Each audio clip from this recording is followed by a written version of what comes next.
प्यारे बच्चों, जोहार, नमस्कार, सुप्रभात। आज हम सभी कक्षा 10 की हिंदी क्षितिज भाग 2 के अंतर्गत पाठ 8 बाल गोविंद भगत को पढ़ेंगे और सुनेंगे। पाठ को पढ़ने से पहले हम सब पाठ के लेखक रामवृक्ष बेनीपुरी के जीवन परिचय को जानेंगे और समझेंगे। रामवृक्ष बेनीपुरी का जन्म बिहार के मुजफ्फरपुर जिले के बेनीपुरी गांव में सन 1899 में हुआ। माता पिता का निधन बचपन में ही हो जाने के कारण जीवन के आरंभिक वर्ष अभावों, कठिनाइयों और संघर्षों में बीते। 10वीं तक की शिक्षा प्राप्त करने के बाद वे सन 1920 में राष्ट्रीय स्वाधीनता आंदोलन से सक्रिय रूप से जुड़ गए। कई बार जेल भी गए। उनका देहावसान सन 1968 में हुआ। 15 वर्ष की अवस्था में बेनीपुरी जी की रचनाएं पत्र पत्रिकाओं में छपने लगी। वे बेहद प्रतिभाशाली पत्रकार थे। उन्होंने अनेक दैनिक, साप्ताहिक एवं मासिक पत्र पत्रिकाओं का संपादन किया, जिनमें तरुण भारत, किसान मित्र, बालक, युवक, योगी, जनता, जनवाणी और नई धारा उल्लेखनीय है। गद्य की विविध विधाओं में उनके लेखन को व्यापक प्रतिष्ठा मिली। उनका पूरा साहित्य बेनीपुरी रचनावली के 8 खंडों में प्रकाशित है। ये महत्वपूर्ण बिंदु है। उनकी रचना यात्रा के महत्वपूर्ण पड़ाव हैं। पतितों के देश में जो उपन्यास है, चिता के फूल कहानी है, अम्बपाली एक नाटक है, माटी की मूर्तें रेखा चित्र हैं, पैरों में पंख बांधकर यात्रा वृत्तांत, जंजीरें और दीवारें संस्मरण आदि। उनकी रचनाओं में स्वाधीनता की चेतना, मनुष्यता की चिंता और इतिहास के युगानुरूप व्याख्या है। विशिष्ट शैलीकार होने के कारण उन्हें कलम का जादूगर कहा जाता है।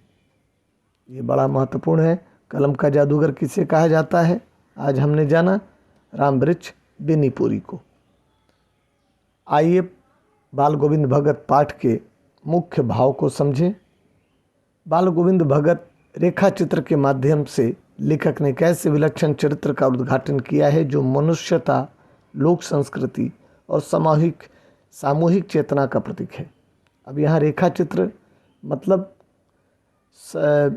शब्दों से, कहानियों से एक ऐसे चित्र का निर्माण करना जो आप कहानी पढ़ेंगे तो आपको वो एक साक्षात होता हुआ घटित होगा। वेशभूषा या बाह्य अनुष्ठानों से कोई सन्यासी नहीं होता। यानी कि लेखक का कहना है कि कोई सन्यासी का चोला पहन ले तो ही वो सन्यासी होगा, और अगर कोई सन्यासी का वेश नहीं धारण करे तो वह सन्यासी नहीं होगा, ऐसा नहीं है। सन्यास का आधार जीवन के मानवीय सरोकार से होते हैं। मतलब कि हम अगर सन्यासी का वेश धारण कर लें और चोरी करें तो हम सन्यासी नहीं हैं, और हम सन्यासी का वेश नहीं धारण करें और सन्यासी के आचरण को अपना लें तो भी हम सन्यासी माने जाएंगे। ऐसा लेखक का विचार है। बाल गोविंद भगत इसी आधार पर लेखक को सन्यासी लगते हैं। यह पाठ सामाजिक रूढ़ियों पर भी प्रहार करता है। यहाँ सामाजिक रूढ़ी मतलब आप लोग जानते हैं ना, बाल विवाह, दहेज प्रथा, इस तरह की जो समाज में रूढ़ियाँ हैं उस पर प्रहार करता है। इस रेखा चित्र की एक विशेषता है कि बाल गोविंद भगत के माध्यम से ग्रामीण जीवन की सजीव झांकी देखने को मिलती है। आइए हम इसके पाठ को आगे पढ़ें और समझें। सभी हाथ में पेंसिल ले लें और जो महत्वपूर्ण शब्द, वाक्य या पैराग्राफ होंगे उन्हें आप मार्क करेंगे और बाद में अपनी उत्तर पुस्तिका में उसे संग्रहित करेंगे और स्मृत भी करेंगे। बाल गोविंद भगत मझोले कद के गोरे चिट्टे आदमी थे। 60 से ऊपर के ही होंगे। बाल पक गए थे। लंबी दाढ़ी या जटाजूट तो नहीं रखते थे, किंतु हमेशा उनका चेहरा सफ़ेद बालों से ही जगमग किए रहता।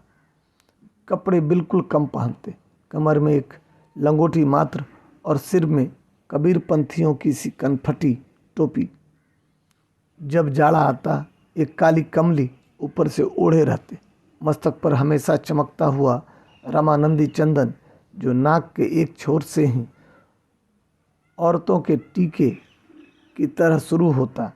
गले में तुलसी की जड़ों की एक बेडौल माला बांधे रहते। बच्चों, अभी हम लोगों ने जो पैराग्राफ पढ़ा वह पैराग्राफ क्या था? बाल गोविंद भगत के व्यक्तित्व का रेखा चित्र था। इसको ही बोलते हैं रेखा चित्र। शब्द से लेखक ने बाल गोविंद भगत को जीवित कर दिया। आपके मन में एक चित्र बना दी कि बाल गोविंद भगत कैसे दिखते हैं। उनकी उम्र कितनी थी? तो 60 थी। बाल कैसे थे? तो पके थे।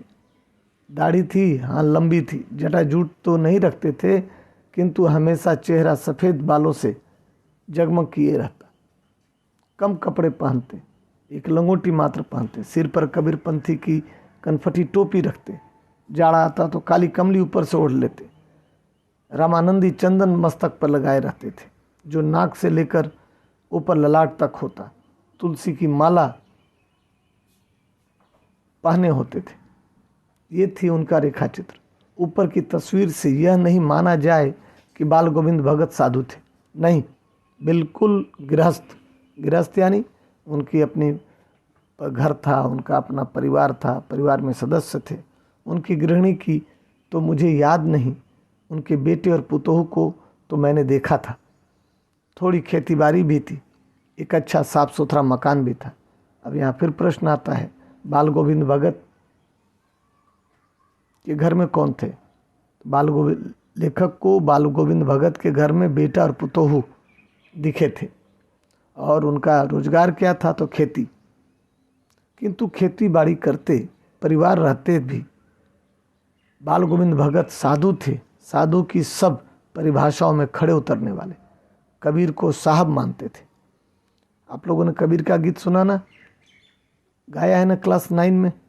उन्हीं के गीतों को गाते, उन्हीं के आदेशों पर चलते, कभी झूठ नहीं बोलते, खड़ा व्यवहार करते, किसी से भी दो टूक बात करने में संकोच नहीं करते, न किसी से खामखा झगड़ा मोल लेते, किसी की चीज़ नहीं छूते, न बिना पूछे व्यवहार में लाते।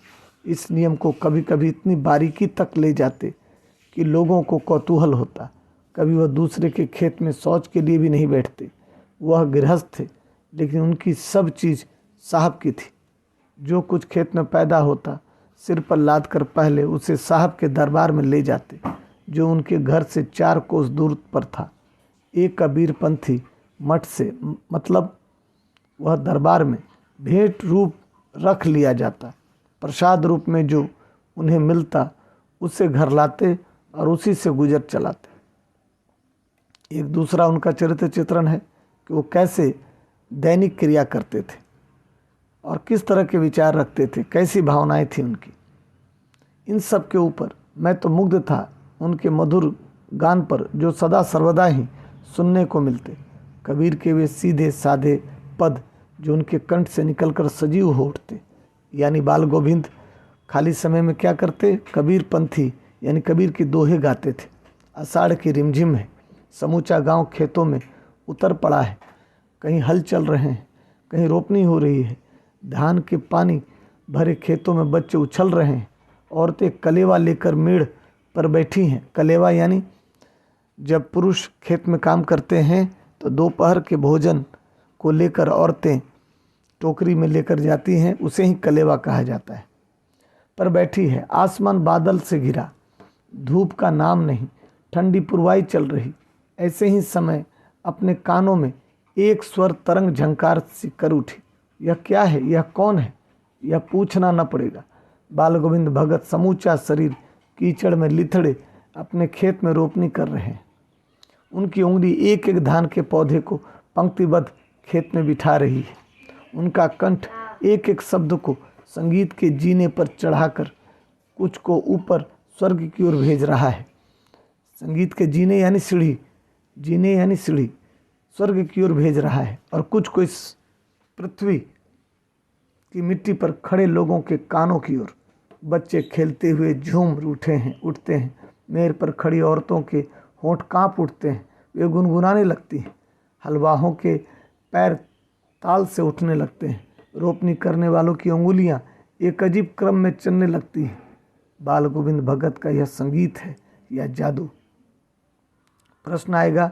बाल गोविंद भगत खेतों में काम करते समय जब कबीरपंथी गीत गाने लगते हैं तो क्या जादू होता है, क्या घटना घटती है? इसे आप याद रखिएगा, क्योंकि प्रश्न उत्तर में इसका बहुत ही महत्वपूर्ण उपयोग हो सकता है। भादों की वह अंधेरी अधरतिया यानी आधी रात, अभी थोड़ी ही देर पहले मूसलाधार वर्षा खत्म हुई है। बादलों की गरज, बिजली की तड़प में आपने कुछ नहीं सुना हो, किंतु अब झिल्ली की झंकार या दादुरों की टर्टर बाल गोविंद भगत के संगीत को अपने कोलाहल में डुबो नहीं सकती। उनकी खजड़ी डिमक डिमक बज रही है और वे गा रहे हैं। गोदी में पियावा चमक उठे सखिया, चिहुक उठे ना। हाँ, पिया तो गोद में ही है, किंतु वह समझती है वह अकेली है। चमक उठती है, चिहुक उठती है। उसी भरे बादलों वाले भादों की आधी रात में उनका यह गाना अंधेरे में अकस्मात कौंध उठने वाली बिजली की तरह किसे न चौंका देता। अरे यह सारा संसार निशब्दता में सोया है। बाल गोविंद भगत का संगीत जाग रहा है, जाग रहा है। तेरी गठरी में लागा चोर मुसाफिर, जाग जरा। कार्तिक आया नहीं कि बाल गोविंद भगत की प्रभातियाँ शुरू हो जो फागुन तक चला करती। कार्तिक यानी महीना, जैसे चैत बैसाख अश्विन कार्तिक होता है ना, वही कार्तिक जो फागुन तक चलता है। फागुन यानी जब हम लोग होली खेलते हैं। इन दिनों वह सवेरे ही उठते, ना जाने किस वक्त जागकर वह नदी स्नान को जाते, गांव से 2 मील दूर। वहां से नहा धोकर लौटते और गांव के बाहर ही पोखरे के ऊंचे भिंडे पर अपनी खंजड़ी लेकर जा बैठते और अपने गाने टेरने लगते। मैं शुरू से ही देर तक सोने वाला हूँ, किंतु एक दिन माघ की उस दांत किटकिटाने वाली भोर में भी उनका संगीत मुझे पोखरे पर ले गया था। अभी आसमान के तारों के दीपक बुझे नहीं थे। हाँ, पूरब में लोही लग गई थी जिसकी लालिमा को शुक्र तारा और बढ़ा रहा था। खेत, बागीचा, घर सब पर कुहासा सा छा रहा था। सारा वातावरण अजीब रहस्य से आवृत मालूम पड़ता था। उस रहस्यमय वातावरण में एक कुश की चटाई पर पूरब मुँह काली कमली ओढ़े बाल गोविंद भगत अपनी खंजड़ी लिए बैठे थे। उनके मुंह से शब्दों का तांता लगा था। उनकी अंगुलियां खजड़ी पर लगातार चल रही थी। गाते गाते इतने मस्त हो जाते, इतने सुरूर में आते, उत्तेजित हो उठते कि मालूम होता अब खड़े हो जाएंगे। कमली तो बार बार सिर से नीचे सरक जाती। मैं जाड़े से कंपकपा रहा था, किंतु तारे की छाँव में भी उनके मस्तक के श्रम बिंदु जब तब चमक ही पड़ते, यानी उस वक्त भी उन्हें मस्तक पर पसीना की बूंद झलक पड़ती थी। गर्मियों में उनकी संज्ञा कितनी उमस भरी शाम को न शीतल करती। अपने घर के आंगन में आसन जमा बैठते। गांव के उनके कुछ प्रेमी भी जुट जाते। खंजड़ी और करतालों की भरमार हो जाती। एक पद बाल गोविंद भगत कह जाते, उनके प्रेमी मंडली उसे दोहराती, तिहराती।